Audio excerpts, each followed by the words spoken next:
Good morning. I am Brian Carpenter, sports editor of the Meriden Record Journal. Welcome to another edition of This Week in High School Sports. As you can see, I'm flying solo this week, or actually crisscross applesaucing solo this week. Sean Krofsick, if you remember, he's in that Zydeco punk fusion band. Well, they just got a call this morning from Alabama Shakes to open for Alabama Shakes in a tour of Alabama in the Apparently Anything Goes tour. So, Shawnee, I miss you, but kick out the jams down in Alabama, and we're going to catch you the day after Thanksgiving when we do our highlight show for Thanksgiving football. For now, we've got a lot of swimming to bring to you today. Henceforth, the cool shades and the tie-dye and the swim trunks and flip-flops. I would have brought my goggles if I still had a pair, but I don't. Instead, we're going to leave it to the girls in the pool who got it done this week. Hey, we're going to go right over to Wesleyan. That's where the Cheshire girls were on Wednesday night. What a performance by the Cheshire Rams. They unseated six-time defending Class L champ Darien, and they won their first title since 2009. And Pete, you know how many overall that is now for Cheshire? 40 on the nose. 40 class championships on the nose, either a class championship or an open. Cheshire won Class L, and let me tell you something, baby. We're going to go to the pool. We got all these races. Cheshire went nuts, man. They won 9 of 11 races down there. They set a state record. They set a Class L record. They broke 6 school records, and at Cheshire Swimming, that's saying something. And I'll tell you what, the lay of the land, or I should say the lay of the water, was very apparent right there in the first meet, at the first event. 200 medley relay. Cheshire's there in lane 4. That's where the top seed goes. Lane 4, smack dab in the middle. To their left was Darien. To the right, New Canaan. The top 2 challengers for Cheshire. Cheshire smoked them, man. Allie Tyler, Liz Boyer, Sophie Murphy, and Julia Stevens, they combined on a 143.99 to win and to set a new Class L record, new state record. You want a little bit of foreshadowing? There it is. More than 4, more than shadow. It was very clear right there that Cheshire was there to take that title away, and they did. Liz Boyer won 2 events, 200 IM and the 100 breaststroke.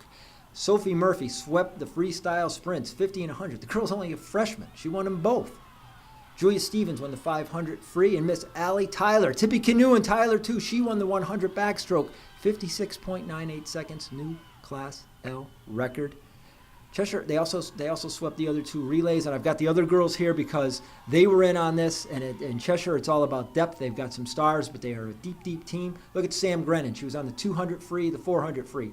They won. Jordan Dubell on the 200 with Esther Hahn and Sophie Murphy swimming anchor there. On the 400, Liz Boyer got on the act with Sam Grennan, Julia Stevens, and Allie Tyler. Dan Moscolo and the girls, congratulations to you, Class L champs. They're going into the State Open this evening down at Yale. We'll see if Cheshire can follow up and win some coveted State Open titles as well. Maybe a State Open team title, who knows? You always got to look out for Greenwich, the Class L champ. But what a performance for the Cheshire girls. Just simply dominant. Won 9 of 11 events. Wrap your head around that. I'm having a hard time wrapping my head around anything with this tie-dye shirt on.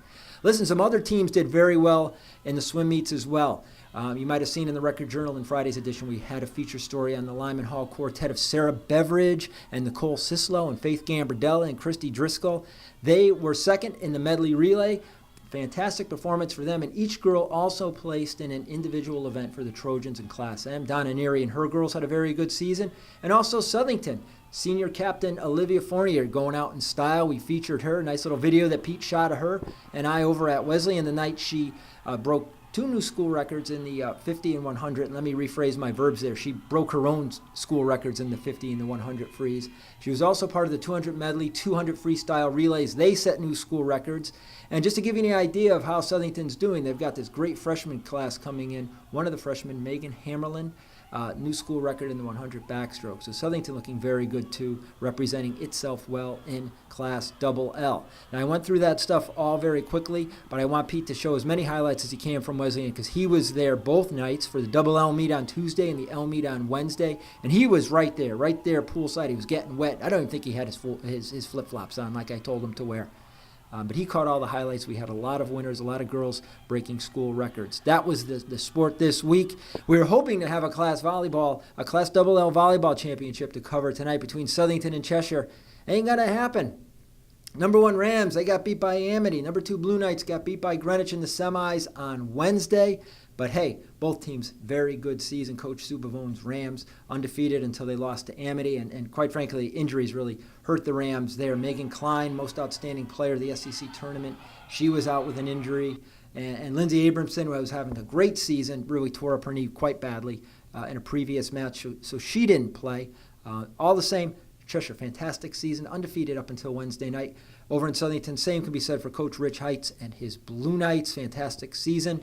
Stephanie Zero will be playing in the senior All-Star game coming up. We'll also be announcing our All-Record Journal teams quite soon. Pete, as you know, we got them in volleyball, boys soccer, girls soccer. We got football, too. We're going to be announcing those soon. Scholar athletes will be coming out as well. Now, remember, we're in the midst of our final Athlete of the Week voting contest of the fall season. Pete's going to put the little address right there. Ding.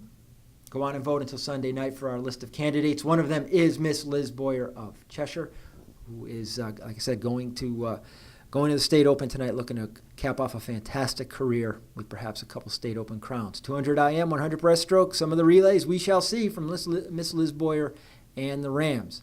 Also, the Thanksgiving football games are coming up on Thursday. We'll be previewing all of them starting in Monday's Record Journal. Carini Bowl down in Wallingford, Apple Classics down in Cheshire this year. It's looking like whoever wins that game is going to go to the playoffs so long as Fairfield Prep cooperates and loses to West Haven. And then here in Meriden, Stoddard Bowl, Maloney on track for its first playoff berth since 2006. They play the Panthers. We'll be at every game, and we'll bring you the highlights next Friday on This Week in High School Sports. For now, I am Brian Carpenter. I am out of breath. I feel like I just swam the 500 freestyle. We appreciate you tuning in. Shawnee, you jam it down in Alabama. Take care of yourself. Be good.